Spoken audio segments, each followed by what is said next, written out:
Okay, तो देखो बच्चों, आज हम लोग पढ़ने वाले हैं solving the equation using matrix. Okay, matrix का यूज करके आप इक्वेशन कैसे फाइंड कर सकते हो, इक्वेशन के सॉल्यूशन, सॉरी, है ना। इक्वेशंस जो होते हैं, जैसे हमको कोई इक्वेशन दे दिया x + 2y = 10 and 3x - 5y = 6, तो हम इसको सॉल्व करते थे। हम लोग प्रीवियस ईयर्स में भी सीख गए हैं कि इसको सॉल्व कैसे करते हैं, है ना। बट अभी हम लोग ये सीखेंगे कि इसको सॉल्व करना मैट्रिक्स से। ओके बच्चों, तो चलो, तो आज का टॉपिक है मैट्रिक्स को सॉल्व, मैट्रिक्स की मदद से दो इक्वेशन का सॉल्यूशन निकालना।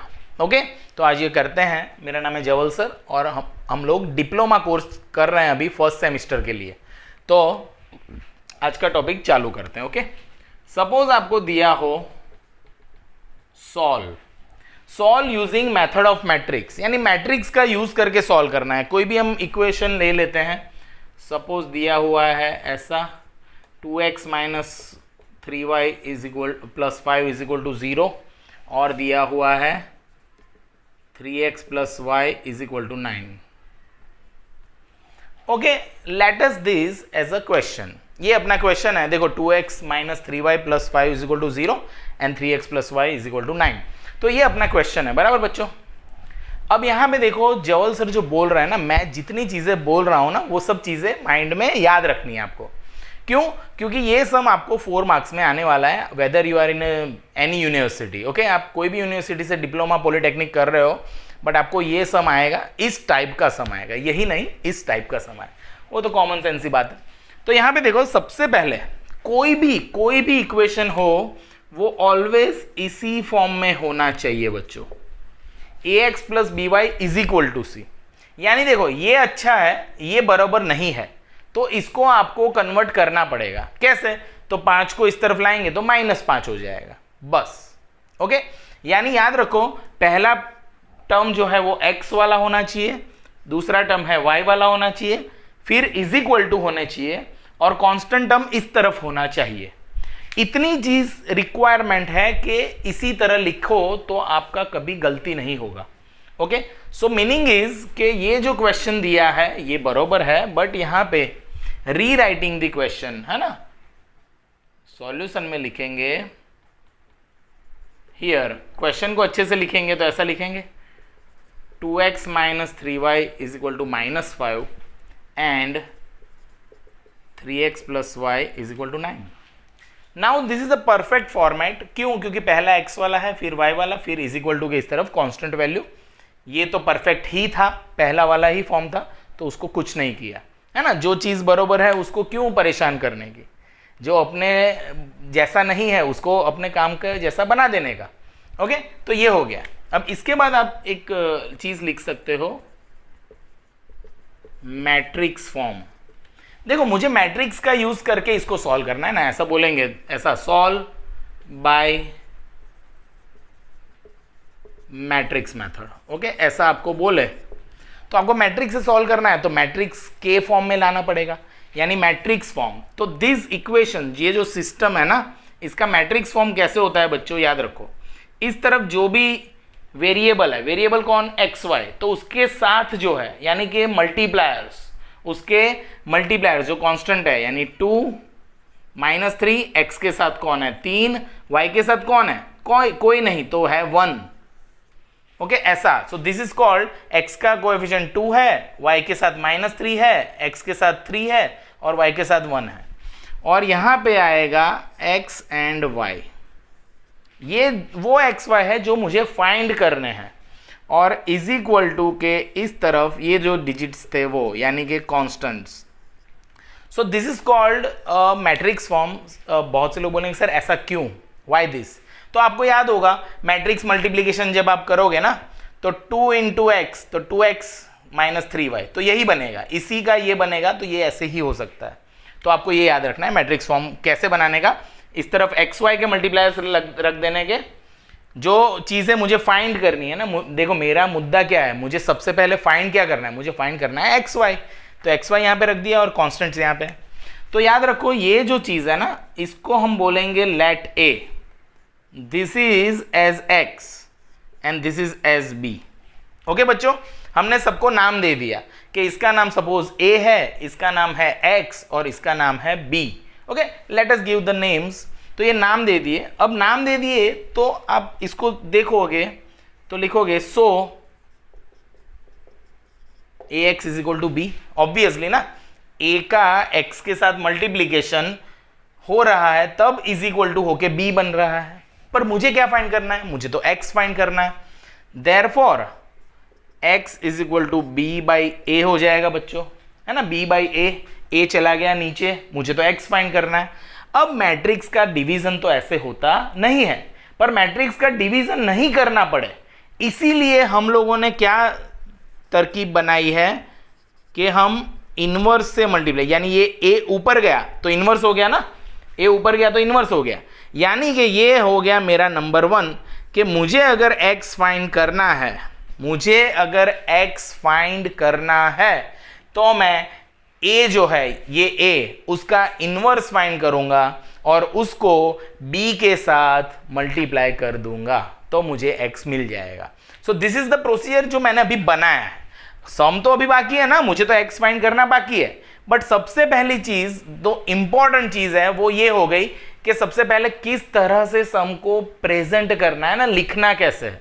तो ये चीज बहुत इंपॉर्टेंट हो जाएगी बच्चों, आपको ये याद रखना चाहिए। ओके, तो अब मेरा काम ये रह गया कि मुझे इस a का इनवर्स फाइंड करना है।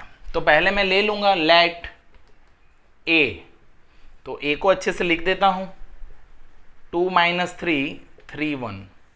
ओके, अब सबको पता है कि किसी का भी इनवर्स फाइंड करने का रूल है 1/mod a इंटू एडजॉइंट, है ना। इनवर्स फाइंड करने का तो ये रूल है ना बच्चों, इनवर्स फाइंड करने का तो ये जस्ट रूल है। तो ये रूल के लिए मुझे मॉड्यूलस ऑफ a चाहिए और एडजॉइंट a चाहिए, यानी ये डिटर्मिनेंट की वैल्यू है। तो मैं क्या करूंगा, नाउ डिटर्मिनेंट ऑफ है यानी मोड ऑफ है, तो 2 - 3 3 एंड 1। तो इसकी वैल्यू फाइंड करते हैं बच्चों। तो 2 × 1 2, ये माइनस रूल का और आएंगे -9, तो ये हो गया 11। Now 11 is not equal to 0, so A inverse exist. Okay, ऐसा क्यों लिखना जरूरी होता है? क्यों? क्योंकि अगर समझो कि यही 0 हो गया तो यहाँ पे 0 आएगा अपॉन में, तो अपॉन में 0 कभी नहीं होता मैथ्स में, है ना। सो दैट्स वाई 0 नहीं आ रहा, तो हम एक डायलॉग लिखेंगे कि हमको ए इनवर्स अब मिलने वाला है। ओके, हमको मिलेगा, ऐसा, है ना, हम ऐसा लिख देते हैं कि हमको ये मिलेगा। अब यानी मेरी ये चीज़ हो गई है, ये मोड एक क्लियर हो गया। अब मुझे ये फाइंड करना है एडजॉइंट ऑफ ए, तो कैसे कर दूंगा, यहाँ पे लिखूंगा एडजॉइंट ऑफ ए। अब एडजॉइंट ऑफ ए यानी कैसे होता है बच्चों, 2 × 2 का एडजॉइंट है, तो इन दोनों की जगह चेंज करनी है ना। 2 और 1 की रिप्लेस करो वैल्यूज, यानी 1 चला जाएगा 2 की जगह पे, 2 चला जाएगा 1 की जगह पे। Okay, so it's like this. और यहाँ पे ये दोनों हैं, उनकी साइन चेंज करनी है, तो यहाँ पे 3 और यहाँ पे -3।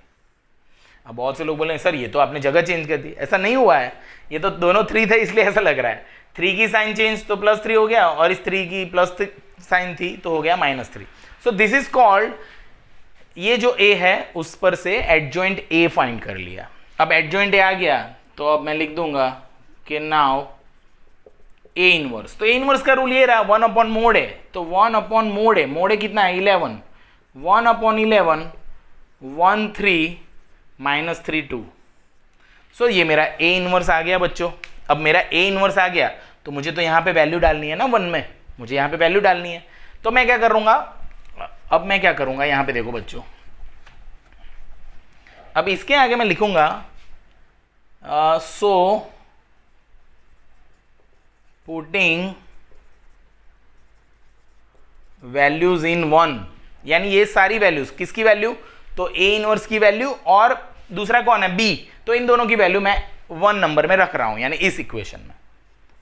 तो x बराबर ना, इस इक्वेशन में रख रहे हैं ना हम लोग, तो x बराबर क्या है a इनवर्स। देखो a इनवर्स क्या है 1/11, और यहां पे क्या आएगा 1 3 -3 2, ये मेरा A इनवर्स लिखा मैंने। और B, तो B क्या था बच्चों? B था -5 और 9 आई थिंक। B क्या था बच्चों? B देख लो आप लोग, हाँ -5 9 ही था, हमने पहले ही लिखा था ना, इस तरफ जो था वो B था। सो ये आ गया मेरा क्या? X। ओके बच्चों, यहां पे मैंने कर लिया X को फाइंड। अब मैं इसको सॉल्व करके इसकी वैल्यू फाइंड करूंगा ना X की। कैसे करूंगा? देखो यहां पे देखोगे आप तो आपको एक चीज दिखेगी। क्या दिखेगा पता है? कि ये दोनों मैट्रिक्स के बीच में मल्टीप्लीकेशन करना पड़ेगा। यानी देखो ये 1/11 as it is. Okay okay, यहां पे देखो सब लोग, पहले अच्छे से इसको देख लो अच्छे से। अब आपको ना एक चीज पता चल जानी चाहिए, इसका डायमेंशन क्या है? 2 क्रॉस 2, ऐसे रफ में समझ लो 2 क्रॉस 2 है सपोज, और इसका क्या है? 2 क्रॉस 1 है ना। तो देखो ये 2 है और ये 2 है, यानी पॉसिबल तो है मल्टीप्लीकेशन। आंसर आएगा 2 क्रॉस 1, यानी इसके जैसा आंसर आएगा। तो ये चीज पहले पता चलनी चाहिए कि आंसर कौन सा आएगा मल्टीप्लीकेशन का ना, मैंने सिखाया है। तो किस तरह से देखो बच्चों, ये 1/11 लिख लो आप। अब इसका मल्टीप्लीकेशन करो तो रो कॉलम, तो 1 × -5 और 9 3 +27 है ना। और उसी तरह से अब दूसरा तो कोई एलिमेंट आएगा नहीं। अब सेकंड रो और फर्स्ट कॉलम, तो दैट इज +15 और 9 2 18। देखो ऐसा हो जाएगा। ओके, तो आप अच्छे से लिखोगे तो ये हो गया 1/11, यहाँ पे आ गए 22 है ना, 27 में से 5 गए तो 22, और ये 33।